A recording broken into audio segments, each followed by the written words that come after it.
அனைவருக்கும் காலை வணக்கம். இன்றைக்கி என்ன நம்ம லஞ்ச் பாக்ஸ்க்கு பேக் பண்ணணும்னு சொல்லி பார்க்கலாம் வாங்க. என்ன பேக் பண்ணியிருக்கோம்னு பார்த்தோம்னா கீ ரைஸ் தான் பேக் பண்ணியிருக்கோம். நல்லா தேங்காய் பால் நெய் எல்லாம் விட்டு நல்லா கமன்னு மணமாக சுட சுட ஒரு கீ ரைஸ் பண்ணியிருக்கோம். என்னடா லஞ்ச் பாக்ஸ்ன்னு சொல்லிட்டு பிளேட்டில் சர்வ் பண்ணுறேன்னு பார்க்காதீங்க.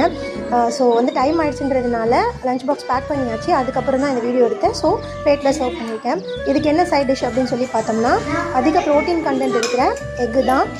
தினமும் ஒரு எக் சாப்பிட்றது நல்லது. அதுலேயும் நாட்டுக்கோழி முட்டை உங்களுக்கு எங்கேயாவது கிடச்சிதுன்னா தாராளமாக ஃபஸ்ட்டு அதை ப்ரெஃபரன்ஸ் பண்ணுங்கள். அது இன்னும் ஹெல்தி.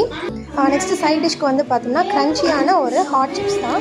ஹாட் சிப்ஸ் குழந்தைங்களுக்கு ரொம்ப பிடிக்கும். ஸோ அது ஸ்நாக்ஸாக பேக் பண்ணியிருக்கேன். தினமும் இட்லி தோசைன்னு சாப்பிட்றவங்களுக்கு நல்லா பார்க்க அழகாக சாப்பிட்லாம் அப்படின்னு சொல்லி இன்ட்ரெஸ்ட் வரக்கூடிய குழிப்பணியாரம் தான் பண்ணியிருக்கேன்.